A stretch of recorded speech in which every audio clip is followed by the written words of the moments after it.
Life on a boat is a little bit different than life on land. And today we're going to talk about some of those things that we may take for granted on land that we need to be monitoring and managing ourselves when we're on a boat. Welcome to the What Could Go Right podcast. We are your hosts, Erik, Orton. And I'm Emily Orton. And here we talk about personal growth and sailing. In 2014, we moved aboard a fixer-upper sailboat and bootstrapped a year sailing with our 5 kids, and it changed our lives forever. We tell the whole story in our memoir, our book, 7 at Sea. On this podcast, we want to help you go from fear to freedom, one adventure at a time. When we first moved aboard our sailboat Fezziwig in 2014 with our 5 kids, we had a lot of big surprises. And one of the surprises was just that we hadn't really thought about in advance, not that it had to be a big surprise. We just hadn't considered it, is that we needed to manage all of the electricity, which we've talked about in a previous episode, and also the water. That's huge, essential to life. You're surrounded by water, but you can't drink any of it. So you need to make sure you have plenty of fresh water on board, and what to do with our garbage. Were there any other of those basic kind of systems? Internet. Yeah. And the internet. That was actually such a big surprise for some of our kids. And we're going to talk about coming to manage and be aware of some of those things in a different way on a boat than we are on land. And if it's all right with you, I'd love to start with the internet. Sure. Okay. So when we moved aboard our sailboat, we definitely planned on having some internet, and we got I just want to clarify, this is also 2014. It was 2014. Things were different. There weren't as many satellites. There was no such thing as Starlink. The technology was a little different. But in that situation, Erik was expanding his skill set, and he got like a soldering machine and everything. Anyway, he had to install this Wi-Fi booster, and it involved welding stuff together. So anyway, it would allow us to pick up signal from land, Wi-Fi signal from land, and broadcast it throughout the boat, but it had to be connected to a circuit board through soldering. Yes, exactly. Thank you. And one of the things that was really funny is that our son, who was 8 during this trip, when you ask him, what did you learn living on the sailboat? And he said, I learned that there is such a thing as no internet. And that was because, maybe the Wi-Fi booster wasn't working, or we were too far away to catch any signals from land, or for whatever reason, we just couldn't connect to the internet. And when we could, we really loved it. If we were sailing nearby to an island that had a lot of service, we would, pull out our, I think, one cell phone that we had on the boat and try to connect with family and friends. But anyway, managing internet back in those days, the main thing was we just didn't have it most of the time. And that's how we managed. Our kids used their imaginations. And honestly, I think it was a huge plus and one of the real advantages of our trip to have taken out 5 kids, 3 of whom were teenage girls, to have no internet. What a gift. What a gift. Nowadays, when we take trips, people inevitably ask, in fact, somebody asked me today on a call, what kind of connectivity will there be? And some people are hoping that the answer is none. And some people are hoping that the answer is a lot. And that'll depend on you. And the truth is that it varies a lot by location. Some places we go, and also who your carrier is for your phone. Is it okay if I dive into this? Yeah, please do. You're the most experienced in these days. Erik has traveled all over the world on sailboats these past 2 years, so you are up to date on the connectivity options. Most of the places that I sail have very good service as long as you're willing to pay for an international plan. You don't need to have a Wi-Fi puck on the boat. You don't have to have a Starlink or something like that. Although I've had people bring Starlinks on the boat.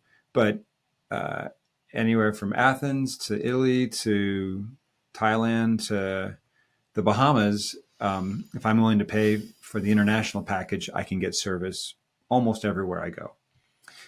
That may be discouraging to some of you that want to really disconnect, but You just use that airplane mode button and you're all set. And you Mm-hmm. just tell people, other people don't know that. You can say, yeah, I'm going to be someplace and I won't be able to receive work emails or whatever it Yeah, is. because I'm not paying for the international plan.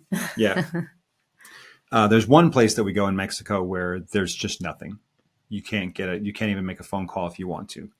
But aside from that, there's service available everywhere. It may not be high speed service. You may not be able to watch movies on Netflix or upload YouTube videos, but you can certainly get texts out. You can FaceTime or Facebook Messenger or things like that. So if you want to stay connected on a boat nowadays, it's pretty simple. You just have to pay for the international plan, and or just be willing to pick up Wi-Fi when you're on shore at a restaurant or something like that. Yeah, usually anywhere you go, you buy a drink, they'll give you the Wi-Fi password. It's a good deal. Yeah.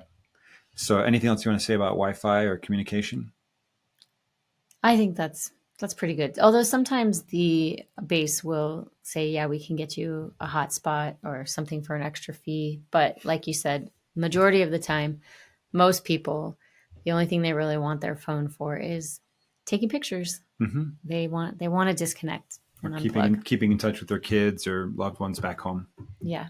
So what do you want to talk about next? I think maybe we talk about garbage next, and then we Finish with finish with the water. big kahuna. Yeah. Okay. So garbage. This was when we lived on a boat. This is when we first realized how much we take for granted that other people come and carry away our garbage to a landfill or a dump on a regular basis, and we don't have to actually see it or think about it or process it in any way. And on a boat, you have to see it, think about it, and to a certain extent, process it.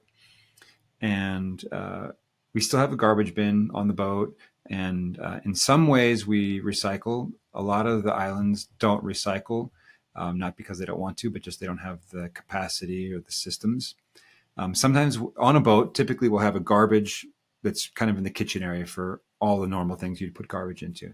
And then we'll usually have a big garbage bag that's separate for chunkier things like cans, bottles, jugs of water.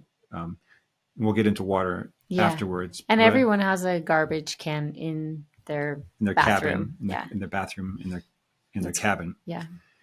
So the big thing is that as we fill our garbage bags throughout the week, we don't just take them out into the driveway and throw them into the bin or into the garage or wherever you keep your bin.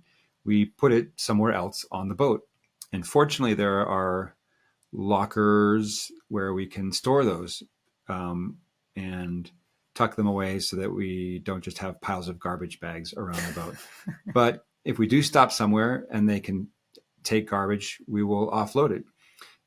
Very often that happens at the very end of the week, at the end of the trip.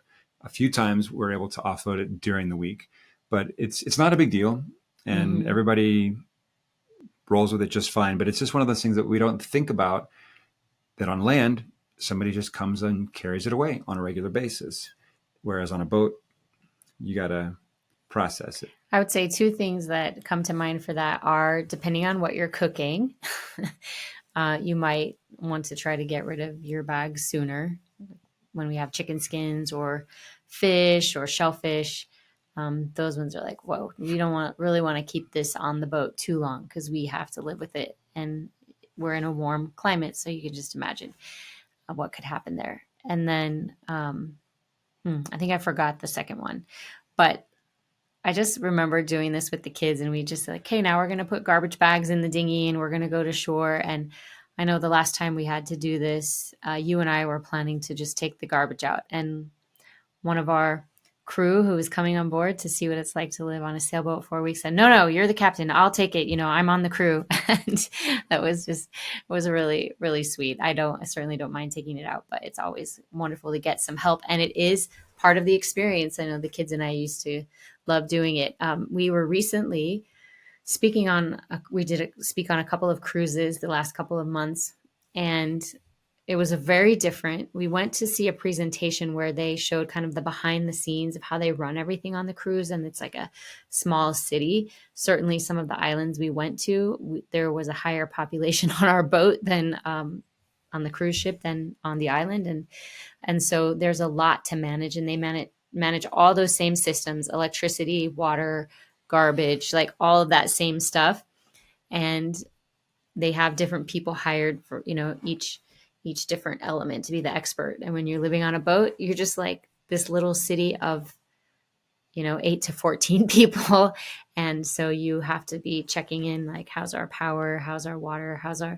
Our locker's filling up with garbage. We need to get rid of this. And it also, I would say, here was the second thing I was thinking of. A lot of times for these trips, when I purchase the water, because we want to make sure that there's plenty of water for everybody, it's important to stay hydrated.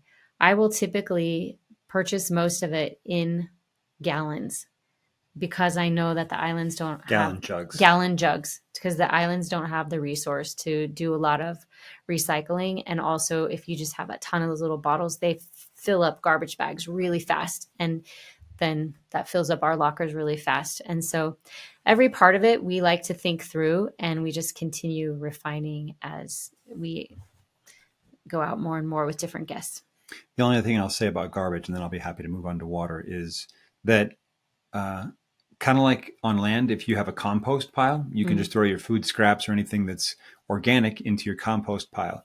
And we don't have a compost pile on the boat, but we do have the ocean. And as long as we're away from shore, and we wouldn't want to do this near a beach or in an anchorage, but we can throw our organic waste, like food scraps, like apple cores, banana peels, eggshells, orange peels, things like that are going to biodegrade easily and quickly.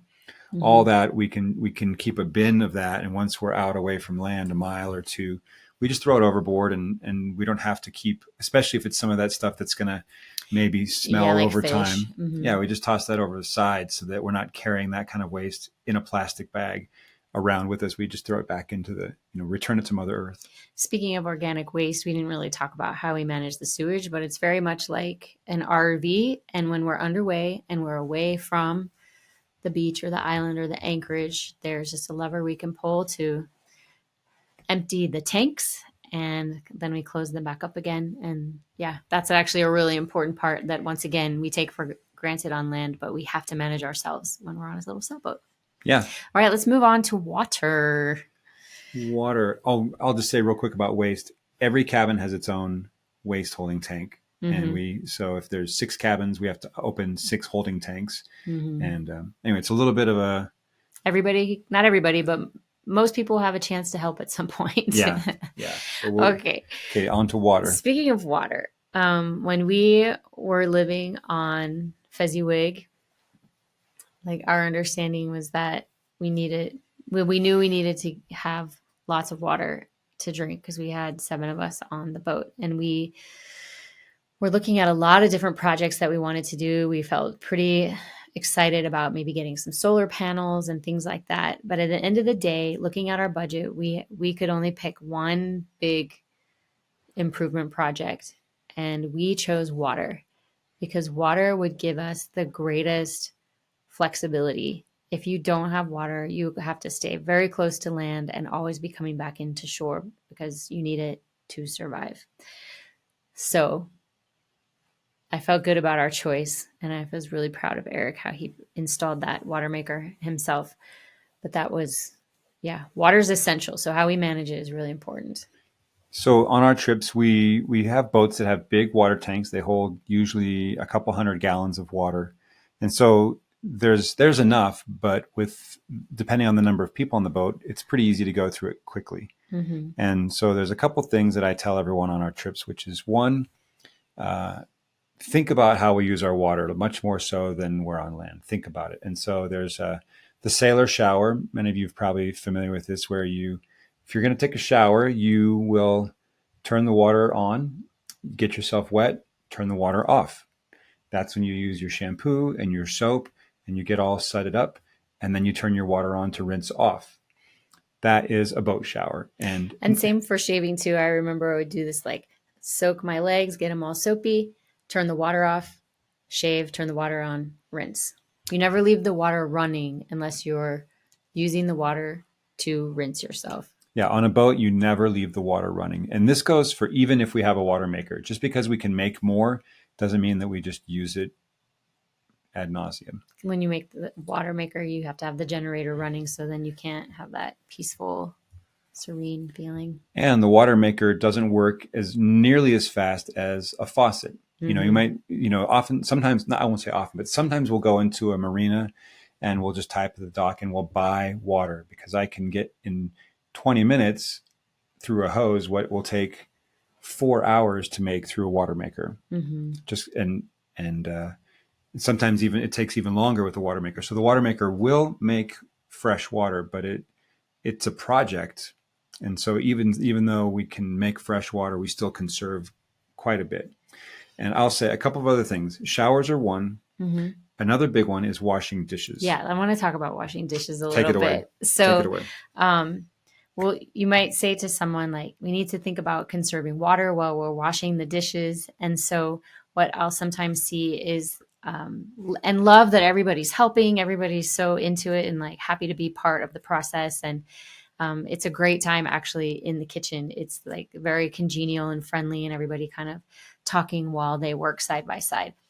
And so sometimes in doing the dishes, you just forget and imagine that things are the same as when you're on land, or you fall into your land habits, and we'll just let the water run. And someone will think that they are being conserving water by washing the dishes really fast. Like if I wash the dishes very fast, then that will use less water. But they have the tap running full blast the whole time. So it's actually not conserving water as much as you might think. So what we like to do washing the dishes is very similar to when we're taking a shower. Anything that needs to be rinsed, we kind of rinse it. Sometimes if I've put water, like I've rinsed one cup, I'll just pour that into other dishes. That same water can be reused, just getting everything wet. Then I turn off the water, suds everything up, and then I rinse, and I can put the water at like a lower or more medium speed to rinse all the suds off and get everything at the same time. So kind of doing it in batches, either stopping in between on every single cup or saying, okay, everything's rinsed. Now I'm going to wash everything with the water off. Now I'm going to rinse it again. But you rarely need the water tap on at full blast. Like keep it low so that you have more control over that. And maybe that seems a little picky to say like, oh, I'm going to take the water I use from this cup and now rinse this other bowl or plate with it. But that is how we lived. We just adapted to that, and we felt very conscientious and managing our resources that way. And it was a very important lesson for our family to learn, so that we would not run out of water and empty our tanks, because of, like you said, the water maker would take so long to refill, and we needed to make sure we had that essential element. But one time we had a mechanic on our boat. He had been working on a broken engine, and he wanted to come in to wash his hands. And even though he was a boat mechanic and he knew a lot about boats, he didn't live on a boat. He lived on land. And so he came and he was washing the grime off his hands, and he just let the water run the whole time. He's like just rubbing his hands. He's just letting the water run and run and run. And all of our kids know how essential that is and how important it is to always turn it off in between. And then, you can wash. Some boats actually have a foot pump. So you can tap a little button with your toe just to make sure you can turn it off and on, because sometimes people are like, oh, I don't want to have to turn it on and off while my hands are soapy. Great. Use the foot tapper, right? Because it's so important to conserve that water. Anyway, this mechanic was just letting the water run and run, and the kids were just looking at their dad like, what is going to happen if I was letting that water run? He would definitely say, turn it off. Is dad going to lose it with the mechanic? Is dad going to lose it with this mechanic? And dad did not. Outside, but inside he was like just watching the water run, like, oh my gosh, how much water is he gonna let run coming out of my tanks that I filled to take care of my family. But anyway, that was just a funny water story. So yeah, showers and dishes. I want to say, before we had a water maker, we literally had to go to shore, and we had these big we'd fill up multiple containers. We borrowed a big, what I'll call a bladder, they were, that would hold like 25 or 50 gallons. And then we would have to transport the water from shore back to our boat at anchor, and then by bucket transfer it out of the containers into our tanks. And we were in that stage when this mechanic was there. Like we were literally having to bring every gallon of water to the boat by hand. It took us Like, about 5 or 6 hours every time we tried to fill our tanks with all the back and forth. and we would do this twice a week. It was a half day job twice a week. Yeah, if you've heard about women in other countries who are the ones in charge of gathering the water, and they can't go to school because they have to spend all the day making sure they have water for their families. And I mean, our kids still went to school on homeschool, but yeah, that's true. I mean, that water was so precious. And when it rained, we would capture it and pour it in. And neighbors would sometimes bring some to us because they knew how hard it was for us to collect water. And it was like gold. And he was just like had the faucet open. So there's that. So it was a happy day when we got our water maker working. Yeah. Yeah. But even so, we tried to conserve our water. And I think there was one more thing I wanted to say about water. Oh, and this is it, because the other place that you might use water is at the backs of most of these boats. There's a little spray where you can get fresh water. It's a shower head. And so when you come in after snorkeling or whatever you were doing in the water or the beach or whatever, and you want to rinse off, you can get water there. And one of the things that not everybody knows is that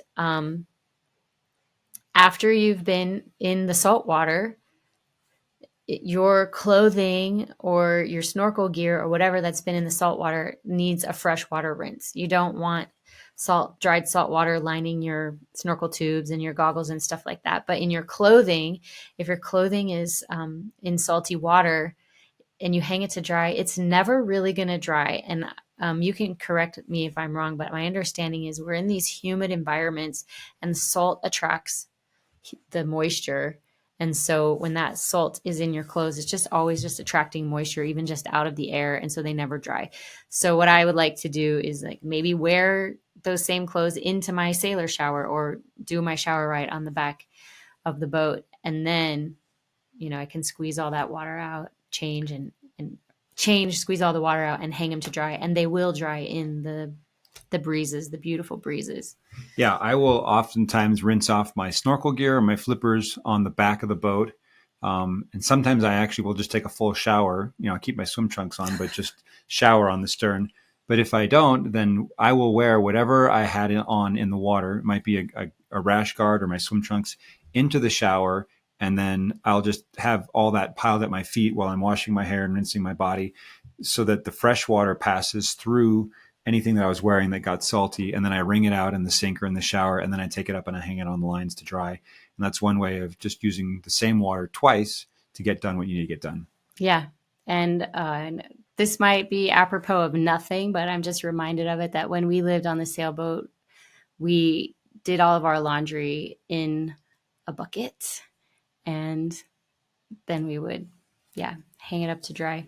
But it took a lot of fresh water, so we had to be like really mindful about it.